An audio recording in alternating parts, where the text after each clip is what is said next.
with us. Yeah, we're going to have your code and your ticker on this network, and you can't stop it from being traded. Right. And so there's a derivative, and then if there's liquidity bonding the prices together, so if, let's say you have Chainlink on Ethereum, and then after launch, price bounces around a while, but I bet that over time that these prices will move similarly. Right. I think that the Link ticker on Pulsechain is likely to move similarly to the Link ticker on Ethereum. Right.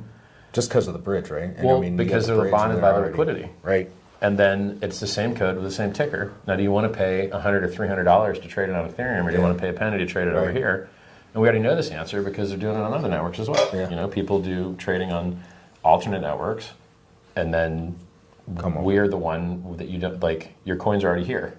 You don't even have to bridge over. Right. You've already got your free coins here. You can already access them by changing one setting in your MetaMask. It's awesome. Dude, it sounds it sounds pretty awesome. Well, that's the trick. That's the magic. Is you launch this whole network with all these new coins. How do you get those new coins to be valuable? Right. But by not letting anyone ever stop the trading, by having the same tickers, and by giving people a reason to back the value of the things they got free. Right. By rewarding them with a yield farming token. It's like a giant vampire attack, basically. It's a giant vampire attack.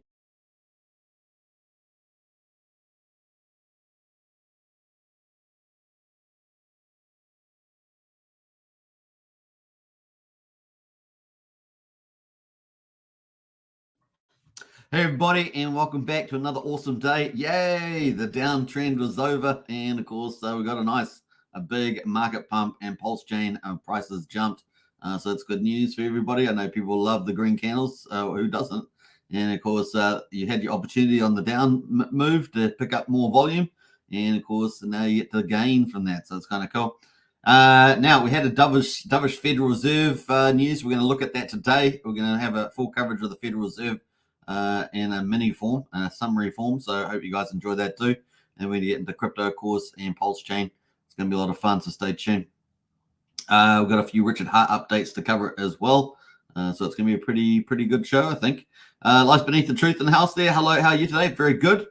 And of course, we've got we've got the golden cryptos. We're going to be covering that from Richard Hart, Hex, Pulse, and PulseX, and Incentive Token absolutely off to a tear again, doing pretty well.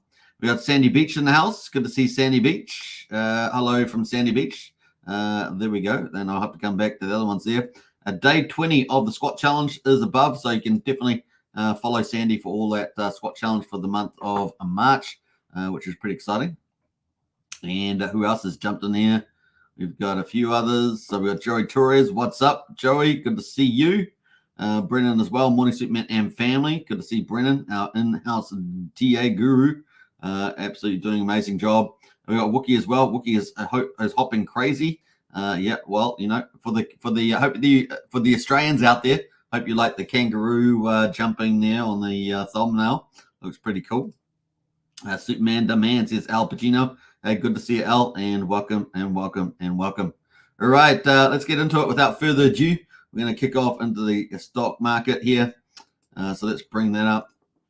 We've got a bit of a update. We're going to hear from the chair of the Federal Reserve with his speech earlier today. So that should be a lot of fun. And let me just share my screen here. Here we go. And bam. All right. Let's go. So we had the S&P 500 closes above 5,200 for the first time as the Fed leans dovish. Not hawkish, but dovish, which is kind of cool. And we've got the Dow Jones there at 1%. Can you believe it? To 39,500. Wow, that's amazing. Up 400 points. S&P 500 up 0.9%, 46 points to 5,224.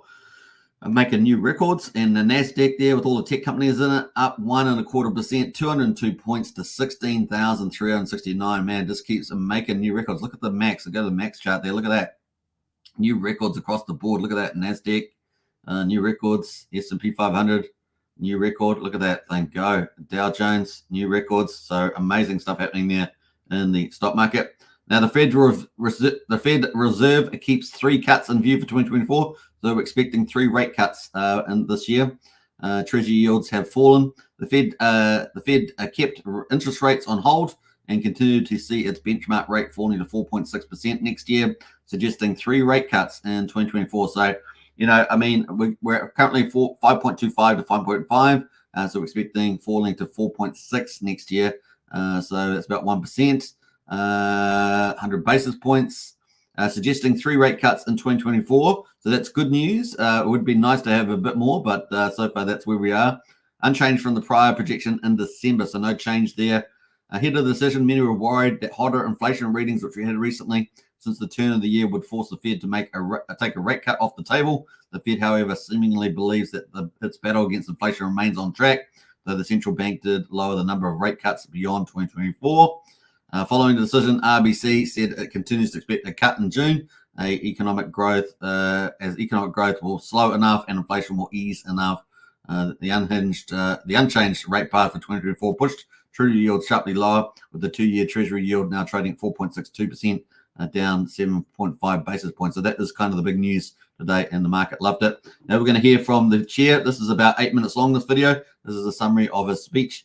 We're not going to have the questions, of course, which follow on of the speech. One of those questions happened to be on the CBDCs, which he said that the Federal Reserve hadn't really done much progress on that. They were keeping aware of it, of course, and digital technology, but that was an interesting comment from him in the Q&A time. So let's hear from him now. Let's go. My colleagues and I remain squarely focused on our dual mandate to promote maximum employment and stable prices for the American people. The economy has made considerable progress toward our dual mandate objectives. Inflation has eased substantially, while the labor market has remained strong, and that is very good news. But inflation is still too high. Ongoing progress in bringing it down is not assured, and the path forward is uncertain. We are fully committed to returning inflation to our 2% goal. Restoring price stability is essential to achieve a sustainably strong labor market that benefits all. Today, the FOMC decided to leave our policy interest rate unchanged and to continue to reduce our securities holdings. Our restrictive stance of monetary policy has been putting downward pressure on economic activity and inflation. As labor market tightness has eased and progress on inflation has continued, the risks to achieving our employment and inflation goals are moving into better balance. I will have more to say about monetary policy after briefly reviewing economic developments. Recent indicators suggest that economic activity has been expanding at a solid pace. GDP growth in the fourth quarter of last year came in at 3.2%. For 2023 as a whole, GDP expanded 3.1%, bolstered by strong consumer demand as well as improving supply conditions. Activity in the housing sector was subdued over the past year, largely reflecting high mortgage rates. High interest rates also appear to have weighed on business fixed investment. In our summary of economic projections, committee participants generally expect GDP growth to slow from last year's pace, with a median projection of 2.1% this year and 2% over the next 2 years. Participants generally revised up their growth projections since December, reflecting the strength of incoming data, including data on labor supply. The labor market remains relatively tight, but supply and demand conditions continue to come into better balance. Over the past 3 months, payroll job gains averaged 265,000 jobs per month. The unemployment rate has edged up but remains low at 3.9%. Strong job creation has been accompanied by an increase in the supply of workers, reflecting increases in participation among individuals aged 25 to 54 years, and a continued strong pace of immigration. Nominal wage growth has been easing, and job vacancies have declined. Although the jobs to workers gap has narrowed, labor demand still exceeds the supply of available workers. FOMC participants expect the rebalancing in the labor market to continue, easing upward pressure on inflation. The median unemployment rate projection in the SEP is 4.0% at the end of this year and 4.1% at the end of next year. Inflation has eased notably over the past year, but remains above our longer-run goal of 2%. Estimates based on the Consumer Price Index and other data indicate that total PCE prices rose 2.5% over the 12 months ending in February, and that excluding the volatile food and energy categories, core PCE prices rose 2.8%. Longer-term inflation expectations appear to remain well anchored, as reflected in a broad range of surveys of households, businesses, and forecasters, as well as from measures from financial markets. The median projection in the SEP for total PCE inflation falls to 2.4% this year, 2.2% next year, and 2% in 2026. The Fed's monetary policy actions are guided by our mandate to promote maximum employment and stable prices for the American people. My colleagues and I are acutely aware that high inflation imposes significant hardship as it erodes purchasing power, especially for those least able to meet the higher costs of essentials like food, housing, and transportation. We are strongly committed to returning inflation to our 2% objective. The committee decided at today's meeting to maintain the target range for the federal funds rate at 5.25% to 5.5%, and to continue the process of significantly reducing our securities holdings. As labor market tightness has eased and progress on inflation has continued, the risks to achieving our employment and inflation goals are coming into better balance. We believe that our policy rate is likely at its peak for this tightening cycle, and that, if the economy evolves broadly as expected, it will likely be appropriate to begin dialing back policy restraint at some point this year. The economic outlook is uncertain, however, and we remain highly attentive to inflation risks. We are prepared to maintain the current target range for the federal funds rate for longer, if appropriate. We know that reducing policy restraint too soon or too much could result in a reversal of the progress we have seen on inflation and ultimately require even tighter policy to get inflation back to 2%. At the same time, reducing policy restraint too late or too little could unduly weaken economic activity and employment. In considering any adjustments to the target range for the federal funds rate, the committee will carefully assess incoming data, the evolving outlook, and the balance of risks. The committee does not expect it will be appropriate to reduce the target range until it has gained greater confidence that inflation is moving sustainably down toward 2%. Of course, we're committed to both sides of our dual mandate, and an unexpected weakening in the labor market could also warrant a policy response. We will continue to make our decisions meeting by meeting. In our SEP, FOMC participants wrote down their individual assessments of an appropriate path for the federal funds rate based on what each participant judges to be the most likely scenario going forward. If the economy evolves as projected, the median participant projects that the appropriate level of the federal funds rate will be 4.6% at the end of this year, 3.9% at the end of 2025, and 3.1% at the end of 2026, still above the median longer-term funds rate. These projections are not a committee decision or plan. If the economy does not evolve as projected, the path for policy will adjust as appropriate to foster our maximum employment and price stability goals. Turning to our balance sheet, our securities holdings have declined by nearly $1.5 trillion since the committee began reducing our portfolio. At this meeting, we discussed issues related to slowing the pace of decline in our securities holdings. While we did not make any decisions today on this, the general sense of the committee is that it will be appropriate to slow the pace of runoff fairly soon, consistent with the plans we previously issued.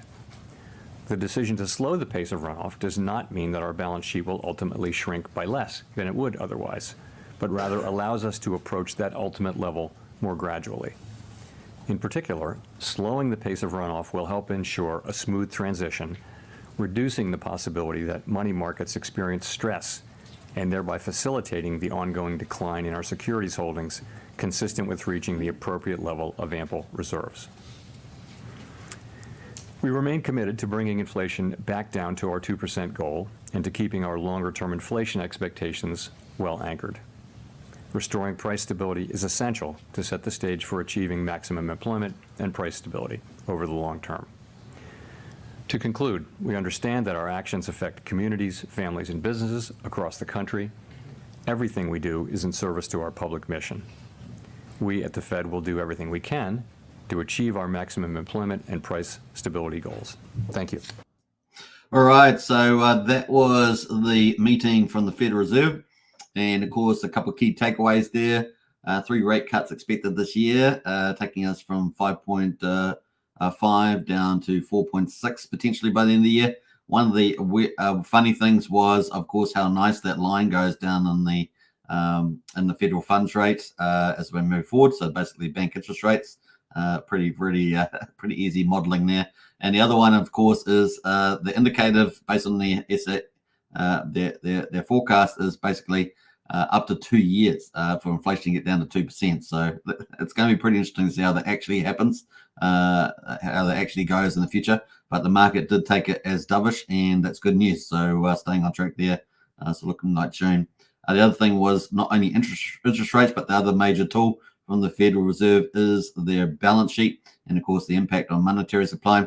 And of course, they're looking at taking that a little bit slower down to their target. And of course, as you guys know, I think that they'll be much better off doing monetary expansion, probably around about 6% per year, but they're not doing that. I think that's unnecessary damage to the economy, but we'll see how they go from here. So generally good news, and the markets, of course, absolutely loved it. So let's go to the crypto market. And of course, we can see it is not just green, but dark green across the board, just about. So BTC up 9%. Woohoo! That is pretty impressive. But the old Bitcoin there, 67,900. So basically, this almost $68,000 there, and it's just going up and up and up at the moment. So the big players are moving the market up big time. Ethereum there at 3,527, up 10.72%, leading Bitcoin in terms of percentage gains. And of course, that's up and away also.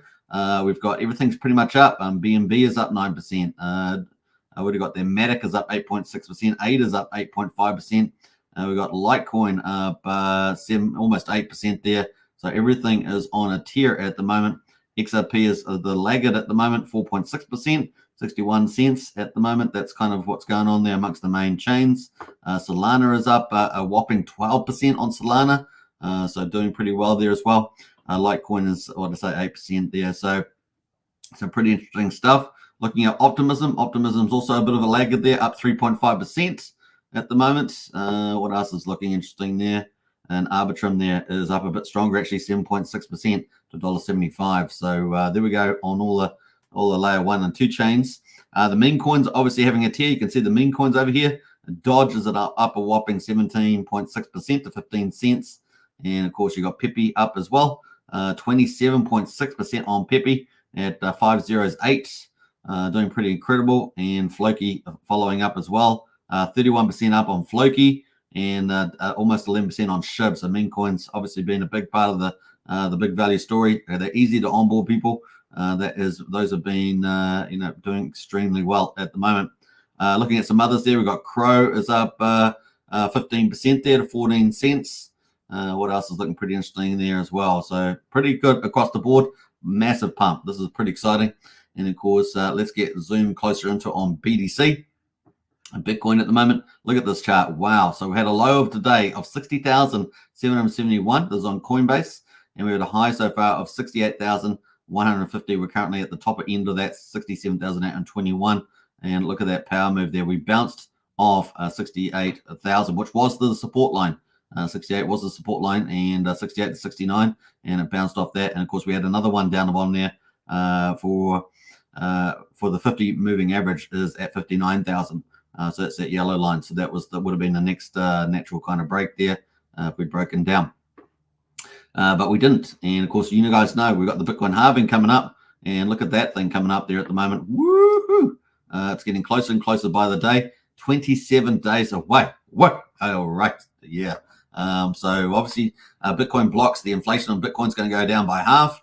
And of course, that's going to go down 3.25 blocks per 10 minutes, isn't it? So that's going to be pretty amazing. All right. What's that? 450 blocks, 450 Bitcoin a day, I think it's going down to. So that's pretty amazing from 900. All right. So that is Bitcoin. And of course, Ethereum at the moment also having a pretty interesting day. Ethereum at the low of the day, which it bounced off 3,057. Boy, all the way down to 3,000. That's pretty amazing. I think we're up all the way up here, up around 4,100 almost, and we came all the way back down 25%. So that was a pretty decent move down. Anyway, we bounced off there. We actually broke through the 50 moving average as well, but we've bounced back through, and we're up at the high of the day at 3,536, and currently we're just under that at the moment at 3,518. So very, very good results there for the old Ethereum. And as you guys know, if we add on the overlays, we're about a week past the Deacon upgrade, and obviously getting closer to the Bitcoin halving. Like I say, 28 days away, 27 days away, and of course then the Ethereum ETF approvals are 63 days away. But of course we've lowered our probability of approval from 60% down to 35%. So that's a big change. So 60% chance of approval down to, which is mine and some market analysts guess, and down to 35% from the Bloomberg analysts Stefan and Balkahunas, pretty much in that camp. We read that out yesterday, if you remember. So there, 63 days to go to that. Hopefully we'll have a surprise, but not so. We'll need more evidence that the SEC is engaging in that appropriately. So that's kind of the play at the moment. We got likely interest rate pivot. That is still the 11th of June. And as we saw, we got a bit more confidence about that from the Federal Reserve, which we just covered. So that is a lineup of macro news for crypto at the moment. Let's jump over to Pulsechain. We're going to get into that with Richard Hart first. We're going to kick it off with Richard Hart. Before we do, though, let's welcome a few other comments. Let's see here. We've got Ramon and House there. Sup, family. Good to see Ramon. What else? We've got Elias. Despite all the fluctuations, we're still here and strong. Pulse family, says Elias. Absolutely. Absolutely. Diamond hands. Diamond hands. What's up, Superman? Evening, everybody. Check my pulse is in the house. Bob Wells as well. Hello, everybody. Good to see you, Bob. Always a pleasure. And Wookie there is having a lot of fun in the chat there. How are you, Miss Beach? Yes, Sandy, how are you? Let us know, Sandy. Get your comment in the chat there. We'll bring that up. I'm glad I caught a little of the stream, says Bob. Hey, good to see you in the house. All right, let's go into it. Richard Hart, man, he's been tweeting his heart out. Everything's about the heart there with Richard Hart. Don't click links and responses. They're imposters and scams. He puts this up every day. Obviously, he doesn't want to be targeted, and you get targeted. Did you know that DAI from Ethereum is marked official on, of course, the scan there, Block Explorer, and has a star next to it, a star, I guess he's saying a star next to it in search. It's really smart to make sure you have the right contract address for stuff. Of course, we always focus on that too. So that is kind of cool. There is a DAI. What else we got there? Bam. And DAI stable from Ethereum. How about that? There we go. So that's a little thing from Richard there. What else did he say about that? In Pulsex, you see that little copy icon. That's the little one there. And of course, guess what clicking it does? It copies the address of the token. Nice one there. That is from Richard. So that's pretty cool. We also saw some more stuff here from Richard. Was it about the bridge? I think it was. No, about Ethereum. I really like Ethereum. I think the price can go higher, and that it's the most likely coin in the world to get USD ETF next. Yeah, it's probably just a matter of when. Obviously, that 23rd of May date is questionable, down to 35% now, but may happen towards the end of the year or something like that. So it's just probably a matter of when at this stage. I appreciate the work they do technically as well, and love when Pulsechain inherits it. Obviously, Pulsechain is a full system state fork of Ethereum, so we get all the upgrades. And of course, looking forward to the Deacon one. Love it as I do. I also want to share news. The Ethereum Foundation removed their warrant to Canary. Fortune published an article today about ETH being targeted by the SEC. This is what we call FUD. Bitcoin mining was partly banned in New York and fully in China. Bitcoin price did fine with that. Some people think that the legacy finance guys get the administrative state friends to FUD down the price so legacy can get a better entry. I have no opinion on that matter. Man, how much FUD Bitcoin has eaten over the years. Think of all the people that sold the bankers their Bitcoin. Ain't that the truth? Before all the highs, not financial advice, of course. Past performance is no guarantee of future. Posted a few there about the comment there around the Ethereum there. The Ethereum Foundation has never been contacted by any agency. Obviously, that's been around on the media at the moment. So some interesting stuff happening there. What else we get from that? I think that's it from Richard there. We've got one other update. We're going to talk about Richard's update later on when we get to Pulsex. Kind of cool. Let's all look at the market results for day 313. Pulse there at 000123 up 10.5% at 23% above the mean sacrifice price. Pulsex at the moment, quadruple 0548 up 10.9%, so it's just slightly higher. And of course, that is 20 at 55% of the mean sacrifice price. So still got a lot of work to do there. We did touch the mean sacrifice price about a week ago with the big $15 million pump there. But we're back down at the moment quite dramatically. So for 759.3 billion Pulsex has been bought up and burned, gone forever. That's 3.72% of the public supply. So that's good news. Keeps ticking away regardless of everything else that's going on. Incentive token at the moment up 20.4%. So it's the beastie boy. And of course, $6.62. But the ratio is really driving that 53,682. So you're getting the price up and you're also getting the ratio up. So you're getting these big percentages gains here. And of course, Richard's talked about that being the big draw card for people to come over and provide liquidity and get great returns. They're currently at the moment 26,932,000 incentive tokens is in existence. Of course, they're emitted from the V1 farms. So we've covered that yesterday as well. PX at the moment 1.32 cents up 5.66%. So Hex still the laggard, still lagging behind here. EHEX at the moment at 2,700 from a penny. Combined price of EHEX and PX is 1.59 cents. So we have not yet seen that 3 cent breakaway. Maybe on the fourth attempt. I think it's 4. We'll check the chart later on, but it's we're waiting for that final breakout for Hex. And then I'm sure it's going to be up and away from there. All right, so let's jump over to the actual pulse charts. We can see we're doing pretty well here. We bounced off 1100, which is a very important place to bounce off. I think we can all agree. So 1000, of course, is the next one, and that would have been fundamental to hold that. Looks like we've done that so far. The RSI was getting oversold, not quite fully oversold, but was getting down there. It was due for a bounce. So we have got a lot of room from the RSI to move up for a big rally if we can maintain this momentum to the upside. Pulsex, of course, is currently at 5,500, and we bounced off 4,900, and we just pierced below that pretty key support line, that 5,000 line. We managed to bounce back from there. So there we go. And of course, we've got the RSI down at 44, which is pretty cool.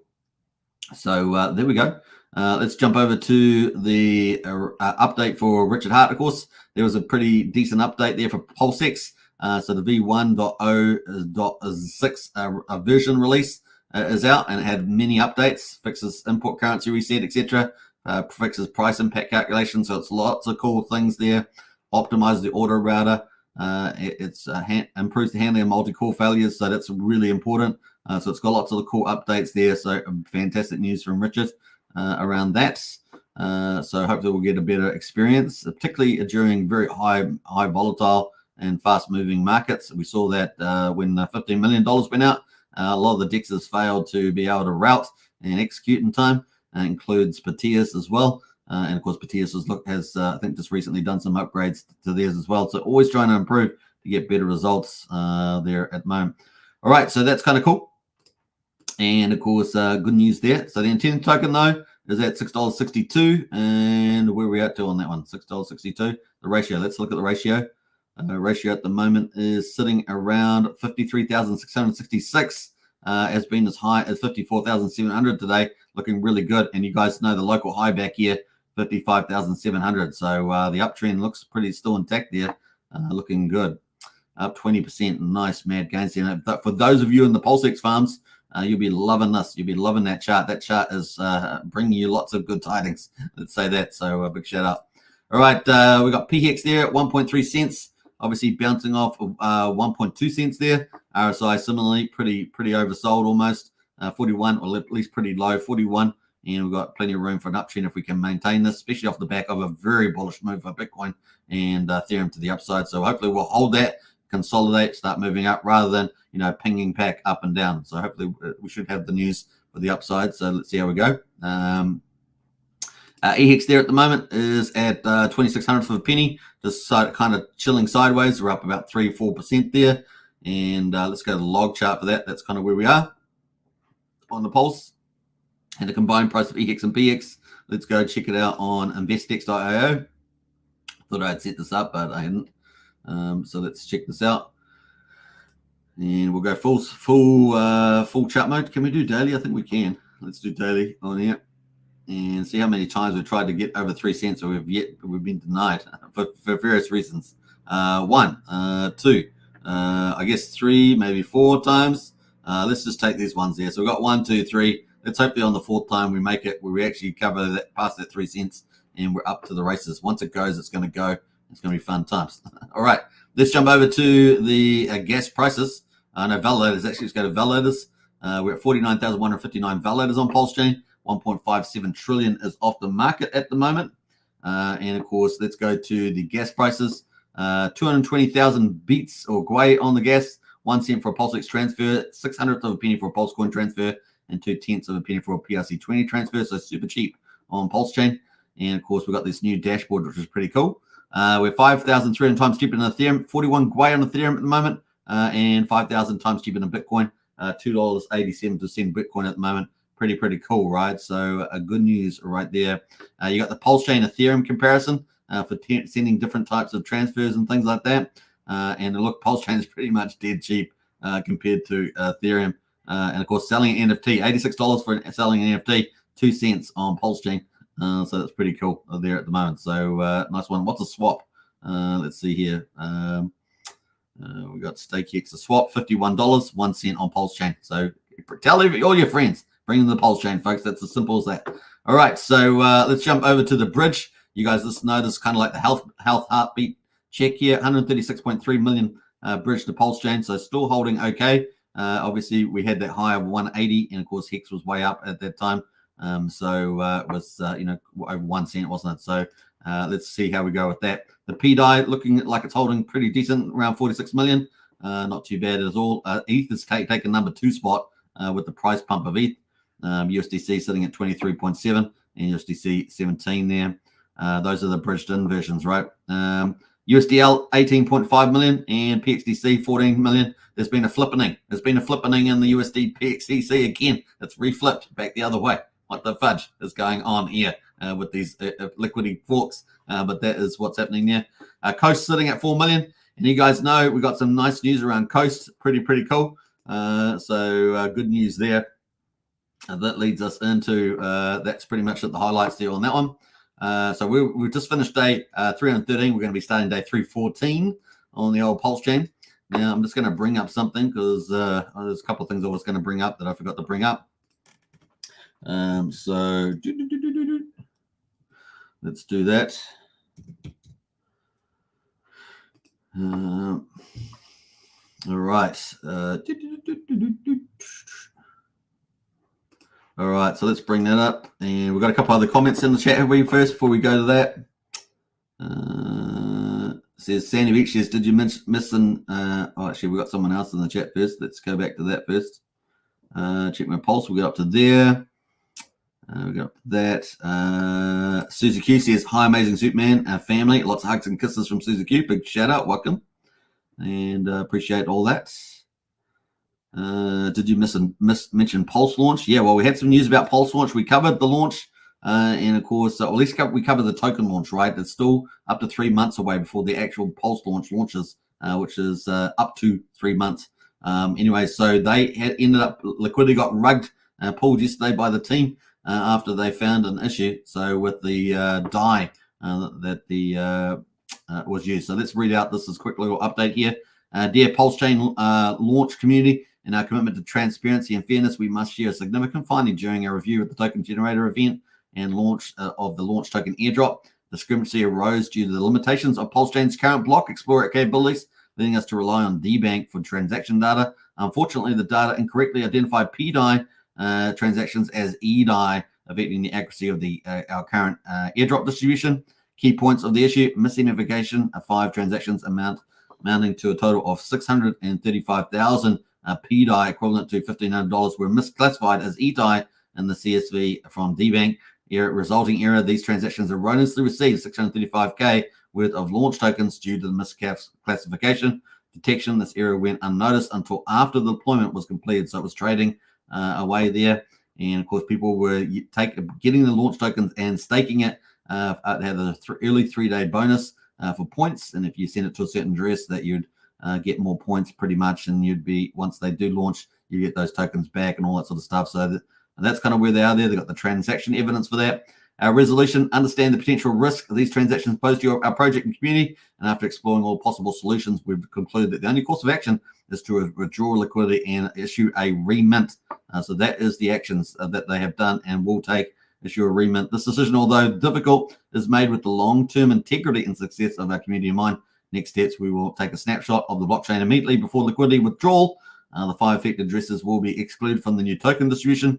Liquidity will be reinstated at the last price, ensuring the market conditions remain unchanged for all community members. We're working on direct querying the blockchain to accurately capture all information, further bolstered by setting up our validated and RPC nodes for uninterrupted access there. Looking ahead, this unforeseen challenge compels us to reissue the tokens, a step we take with the utmost respect for our values and community's trust.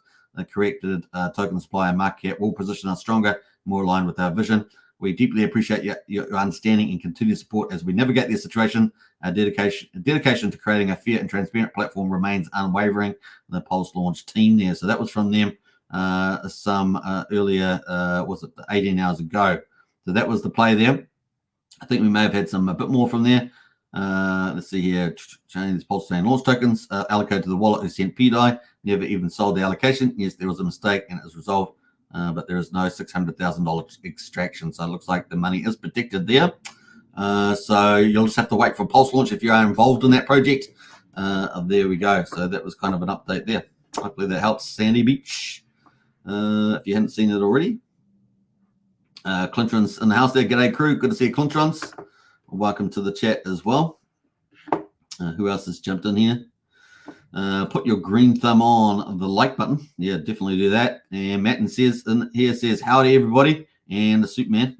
And what else have we got? They've got 2 Supermans in there. Thank you, Hex Token. You're welcome, Sandy. Tomba says launch people are really stupid to count PDI as the ETH day. Best of luck to everyone who trusts money with them, says Tombos. So we're waiting for a remount. Yes, looks like that is the action that they're going to be taking. Just wait for them to give you new updates is the way to go. I also heard that launch had some SAC wallets paid out earlier, which sounds shady at best. It's chance. Yeah, what I heard and what you see. So if you don't have any links, Tombos, you really need to have any links. It's X platform is a place of rumors. There's rumors and evidence. So once again, I'll just take the official links as so far as they are, and wait for them to relaunch. That's all you can do, really, isn't it? There's all sorts of people going to be out there. If they've got good evidence, it's something. But if they just, got some pretty baseless stuff, it's another story. So I think that is it on that. There's something else I was going to talk about that happened overnight. I just can't remember what it was. I was supposed to bring that up. So that happened. Was that it? No. All right, let's jump over to some of the other stuff that's happening on some of the leads. So let's pull that up as well. So here are some of the Pulsechain projects. As you guys know, I've been meaning to finish this off, but I haven't yet. But in any case, we've got Earn Token up 25%.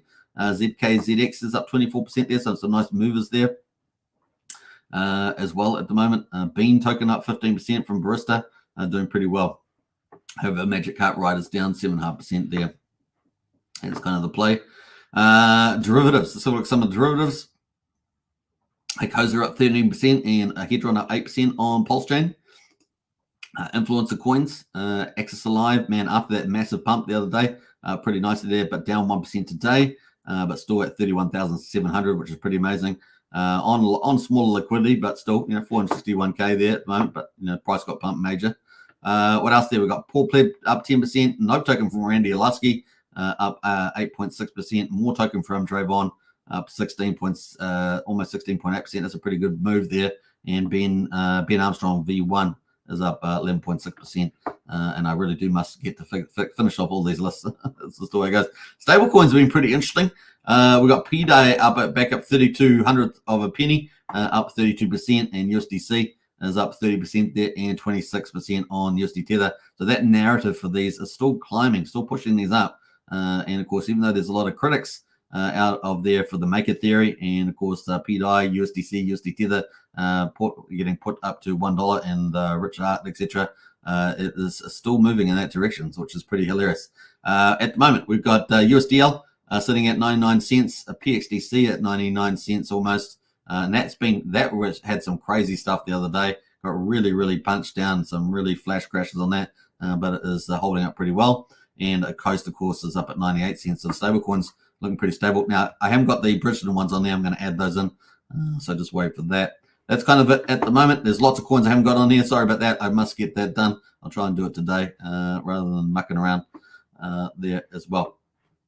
So that's pretty much it on that one. Now, something else I was going to talk about. I just cannot remember what it was, but it was pretty cool today that happened. What else there? We got John Neeson House here. What's up, everybody? Good to see you, John. Better late than never, I guess, says John. Indeed. This is true. All right. Now, if you've got, if you haven't joined our Discord, the link's in the video description. $5 a month, pretty good value, and you get access to all the information and an amazing community that helps each other. And we also have a crypto helpline in there. It's pretty cool. And we talk strategies and lots of other still cool things and projects on Pulsechain. So definitely join up today. If you want to go for that next level, we got Strategy Club. That's multi-chain. We're looking for good opportunities on there. We have great discussions there, so check that out as well.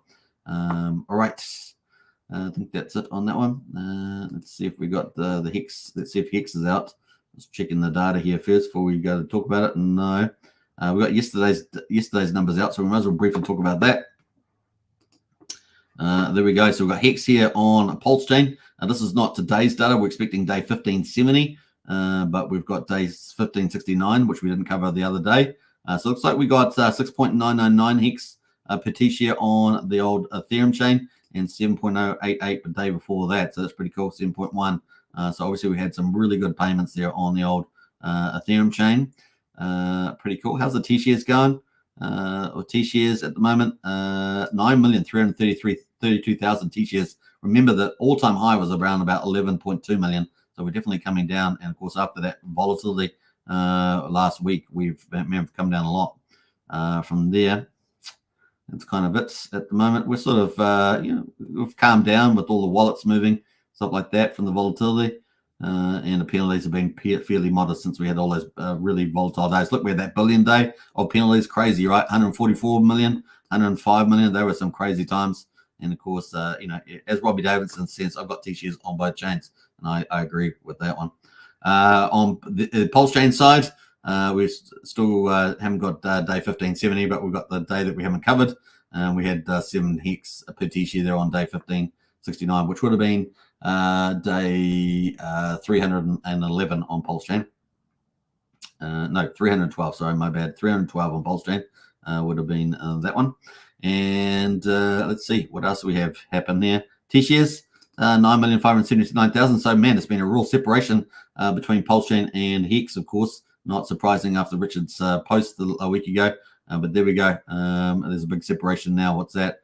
About 250,000 T-shares, almost 240,000, something like that. So big changes there. Code is immutable on the blockchain, so this keeps ticking away.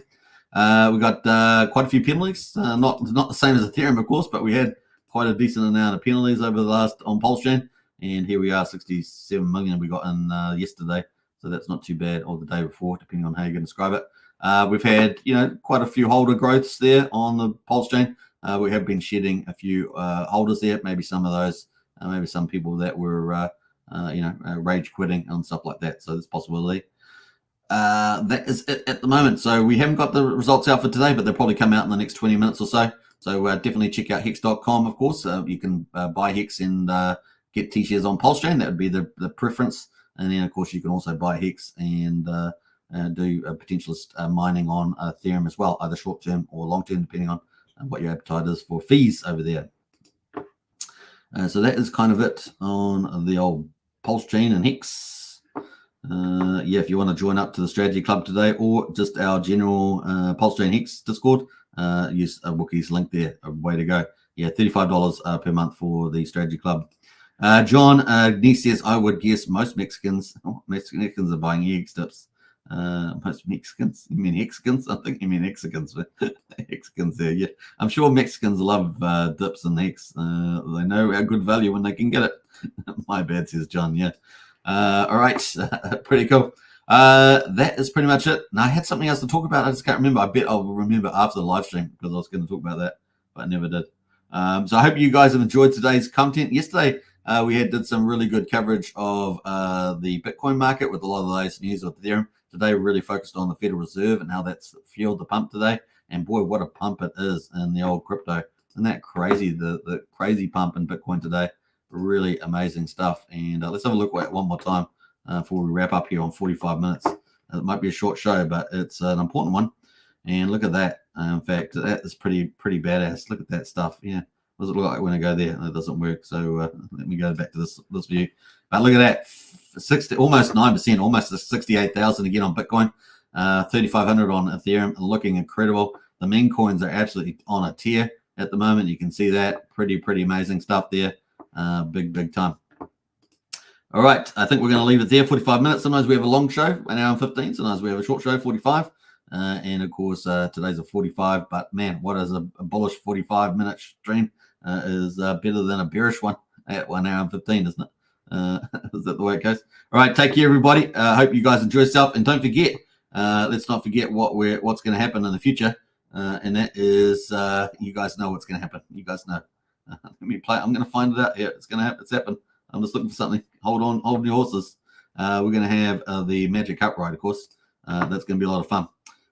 Take care, everybody, and enjoy yourself. And a big shout out to Randy Lassie, just dropped in there. Big hashtag note token and a $10 super sticker. Appreciate that. And it's Flying Superman. Not too bad at all. All right, take care. And I'll catch you guys again tomorrow. Big shout out. And I'm sure Randy might have a live stream today. So maybe you can go check that out too. All right, bye for now. In theory, if someone were a billionaire and they had like all this money, why wouldn't they just buy more of the thing they liked instead of dumping the thing they liked? Like if Bezos bought shares in Amazon, would you be pissed off? If Apple does a stock buyback and they buy more of their own shares in their company back from the public, which is a way to turn earnings into yield for the shareholders, do you get mad and yell at Apple? And so we had to come up with a word for this fan fiction fantasy, which is the opposite of a rug pull, called a magic carpet ride. And so if you're worried about risk of a rug pull, what weighted value have you given the risk of a magic carpet ride? And it's just hilarious to me.